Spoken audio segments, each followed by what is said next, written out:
Portrait qui t'a révélé. Sur les albinos. Ne change surtout rien. Et continue d'inspirer les jeunes. Des mecs comme toi, il en faudrait 1000 pour que le monde soit meilleur. Waouh. Le génie de l'image n'a pas fini de vous surprendre. Il va continuer à mettre de la lumière sur les personnes. Attention, souriez, vous êtes filmés. Merci beaucoup l'idole pour ce reportage. Et oui, si un jour la musique te dépasse comme ça a dépassé pas mal d'entre vous, sois-en sûr, le journalisme ne va pas te dépasser. Et ça, je le dis, et ce n'est pas un débat. Justement, parlant de débat, Yaya Touré a mis sur la table 9 sujets qui font débat dans le milieu culturel camerounais. Le meilleur de ces enquêtes signées Alain Nagui et Sono et bien sûr, ne me dites pas comme ça, c'est mon comme ça, ne m'arrêtez pas comme ça, et ne me dites pas et tu me voilà. Hein, c'est Tati Ayon, hein, c'est Tati Ayon, je crois que c'est elle qui fait des trucs comme ça. Oui, c'est elle.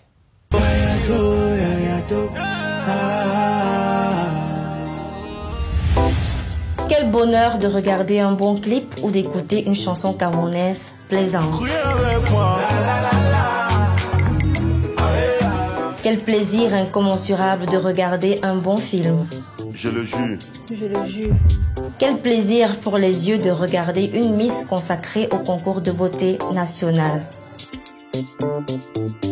Quelle joie de regarder une web-série camerounaise attrayante. Calme-toi, tu dois me calmer. Mais sait-on ce qu'endurent les acteurs du showbiz et des embryonnaires industries musicales et cinématographiques au Cameroun? Parents pauvres, la culture se déploie pourtant au Cameroun tant bien que mal. Yaya Touré, pour sa première saison, a exploré 9 problématiques de l'art et la culture made in 237. Parmi les 9 types d'affaires enrôlées sous l'arbre à palabres, Yaya Touré, la musique sait tailler la part du lion. S'il est avéré que la musique adoucit les mœurs, sa consommation dans notre pays pose de gros problèmes, comme la chanson camerounaise qui est moins écoutée chez elle au profit des musiques étrangères. Aux racines du mal, il y a certainement la surexposition et la très grande porosité du Camerounais à l'offre extérieure. Côte d'Ivoire, c'est le Zouglou qui est au top. Les quotas de sont respectés au Nigeria. De cause à effet, les habitudes de consommation ont imposé une omniprésence de la chaîne musicale internationale Trace TV au point d'engendrer une trace dépendance. Puisque ça diffuse les musiques que j'aime les plus. Parce qu'à Trace Africa, il y a toutes les musiques africaines. C'est une tendance. Déjà, on a un problème avec la clientèle. Quand ils suivent Trace, et parfois ils me demandent pourquoi vous n'avez pas cette chanson, pourquoi, et je suis obligée de voir mon DJ, vous dit bon, tu as vu Trace, il y a telle chanson qui est passée, il y a des clients qui réclament quoi. Donc c'est pour ça qu'on est obligé de mettre Trace de temps en temps pour être à la tendance. Un phénomène qui a créé un effet domino avant de se transformer en patate chaude que se refilent les acteurs de son exploitation que sont les DJ, les artistes et les animateurs radio-télé. Pourquoi est-ce que tout le monde suit sur Trace TV? C'est pas parce que c'est la chaîne en fait que les gens écoutent beaucoup plus. Je vais dire ceci, les artistes, soyez un peu plus créatifs. La musique urbaine dont on parle, l'afrobeat, c'est de la répétition. Toutes les chansons se ressemblent. Ça veut dire que à la base, les personnes qui devaient nous faire nous transporter, nous amener dans un autre univers musical, se retrouvent tous à faire la même chose. Excusez-moi, c'est des conneries. Assumez votre médiocrité. Ça commence par la responsabilité des médias locaux. Faut pas fatiguer les gens. Il y a une étude espagnole qui vient de partir du Cameroun. Au Cameroun, on diffuse 90% de musique étrangère. J'aurais aimé vivre dans un monde où Trace ne laisse pas de traces. Mais ce monde-là n'est pas celui du Cameroun. Cela dit, l'hégémonie de Trace TV n'a pas pu freiner le succès de certaines chansons devenues des hits. Avec lui, ça sort comme ça sort. Lui, il colle la petite. Yes, Franco. Nyangono du Sud, devenu national. Des succès qu'une certaine opinion qualifie de musique de bas étage. C'est pas le succès qui me pose problème, c'est qu'on soit en train de célébrer quelque chose qui, à mon sens, est problématique, est polémique, est à la limite déviant. Quelqu'un a surgi dans l'univers artistique. avec une chanson qui n'en est pas une. Juste avec un mot ou deux. Il est devenu une grande vedette. C'est-à-dire qu'il ne dit absolument rien. On peut se permettre de dire dans une chanson « Mouf ta maman ». Quand on parle de mouf, c'est une interjection. C'est, voilà, qui a répandu au quartier et tout. Seulement, l'artiste se met dans la peau d'un acteur. Je n'ai aucun problème avec cela, mais quand le public est constitué de personnes de 12, 13, 14, 15 ans qui vont fredonner des airs totalement grivois avec des paroles de dessous de ceinture, ça peut quand même poser un problème. Mouf, quand on a déjà bu nos bières, tu connais mon ami.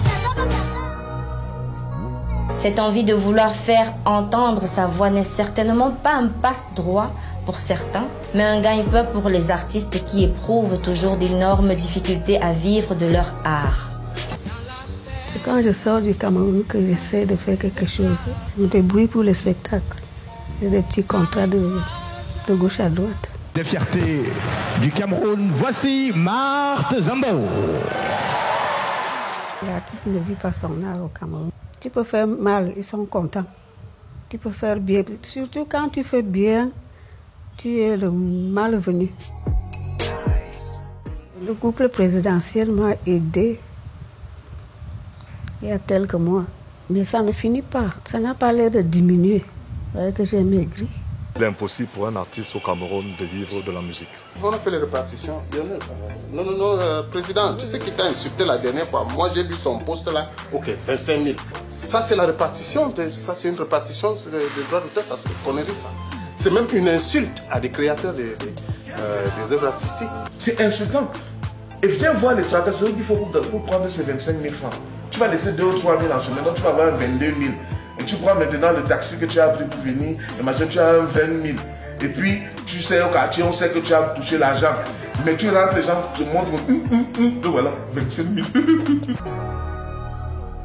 Le droit d'auteur, un véritable serpent de mer, la source des problèmes de l'artiste camerounais.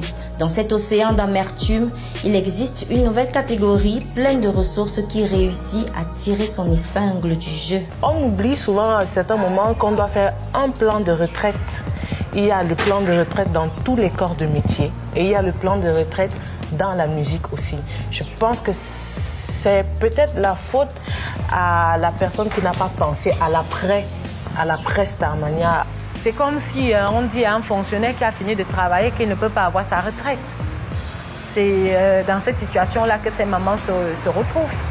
C'est comme si vous allez prendre quoi, Roger Mila et comparer à Samuel Eto'o. Roger Mila, c'est l'ancienne époque. Samuel Eto'o, c'est la nouvelle génération, la nouvelle technologie. Est-ce que c'est de la faute à ces mamans? Non. En tout cas, je fais tout pour ne pas compter sur l'aide du président de la République dans 60 ans ou bien quand j'aurai 70 ans. Parce que voilà, je pense aujourd'hui à ma retraite.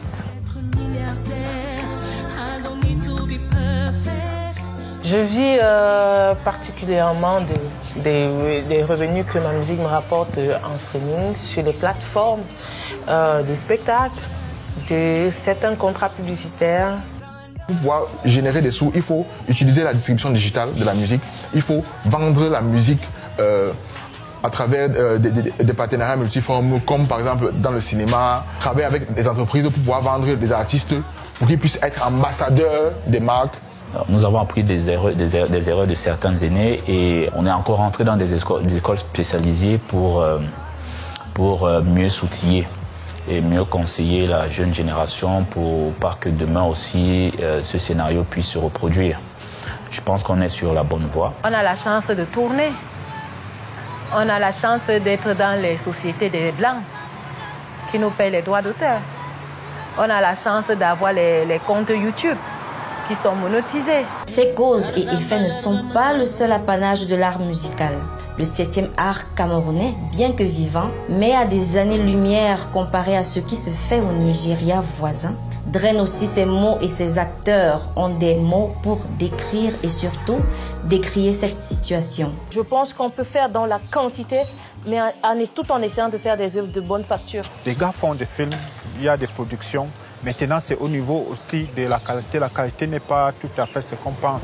La notion encore de qualité, elle est relative. Ce que je trouve pas bien, quelqu'un d'autre trouvera bien. Et le public est vraiment en attente de nos œuvres. Donc je dirais plutôt que pour le moment, nous nous battons encore sur la qualité, qui n'est encore vraiment pas ça. La quantité est l'apanage de toute industrie, que ce soit à Hollywood, à Nollywood ou à Bollywood.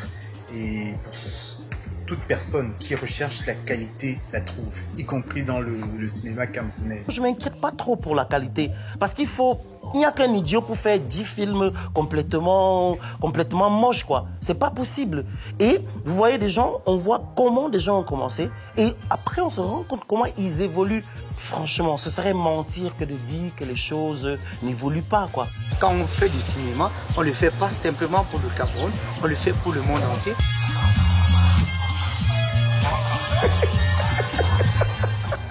Juché entre ombre et lumière, le cinéma camerounais se démène pour sortir du système D. Il me semble que le secteur n'est pas encore véritablement structuré. On prend des comédiens, des acteurs, mais on n'a même pas la capacité de les rémunérer normalement. Ce qui fait qu'ils donnent ce qu'ils peuvent, quand ils peuvent. Donc c'est déjà un cas. L'époque de gloire de notre cinéma, c'était hier. On a quand même eu l'unique étalon du Néga. On a quand même eu le film Pousse-Pousse qui allait aux Oscars, qui a été sélectionné aux Oscars en 1978. On a quand même jusque-là eu des gens comme Alphonse Béni qui ont été retenus par le cinéma hollywoodien, qui en 14 ans ont pu faire avoir 9 longs métrages. On a eu des gens comme Hubert Diamoukoury qui ont fait des films, c'est-à-dire que lorsqu'il décède, il est au moins à 9 longs métrages à lui tout seul, des records qu'on a du mal à battre à ce moment. Dans ce décor en équilibre précaire de la musique et du cinéma camerounais, Yayato a aussi ressassé l'affaire Miss Cameroun. Quelle affaire! À chaque édition, on reprochait à l'organisation, au Comica, quelque chose. On me le dit souvent, tu n'as jamais vu, c'est vous qui faites les magouilles au Comica. Principalement, moi, sincèrement, je n'ai jamais vu d'argent, je n'ai jamais vu de mallette, d'une Miss qui vient avec une mallette. Elle met sur la table de Madame Amougou, elle sort et dit que bon, voilà, on va faire le contrat à la fin de l'élection, je serai la Miss. Elle a gagné un véhicule et qu'on retrouve l'organisatrice de ce concours en train de rouler dans ce véhicule. En conclusion, c'est qu'elle a arraché le véhicule. Qu'est-ce que j'ai gagné? Une voiture? Oui, quand même. Vous l'avez toujours?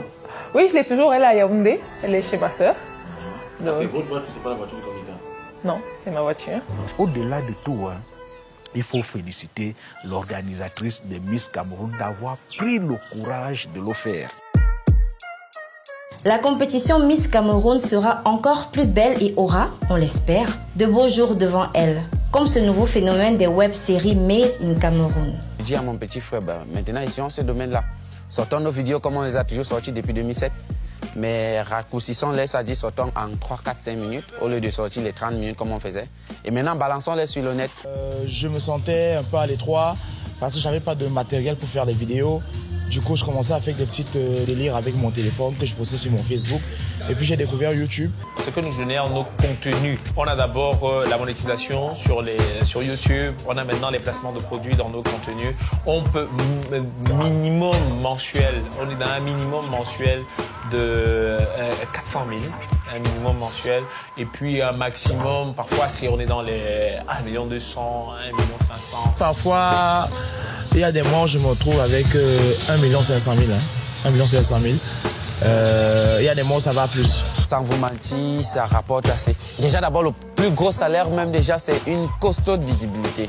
C'est-à-dire beaucoup de gens vous découvrent et ça fait en sorte que des gens vous approchent, les entreprises vous approchent parce qu'ils veulent profiter de cette visibilité-là. 9 thématiques, 9 problématiques de la culture camerounaise. Pour cette saison 1 de Yayato, une bouteille à la mer qui, on l'espère, arrivera à bon port afin que le bateau culturel et artistique camerounais soit un Titanic qui ne coule pas.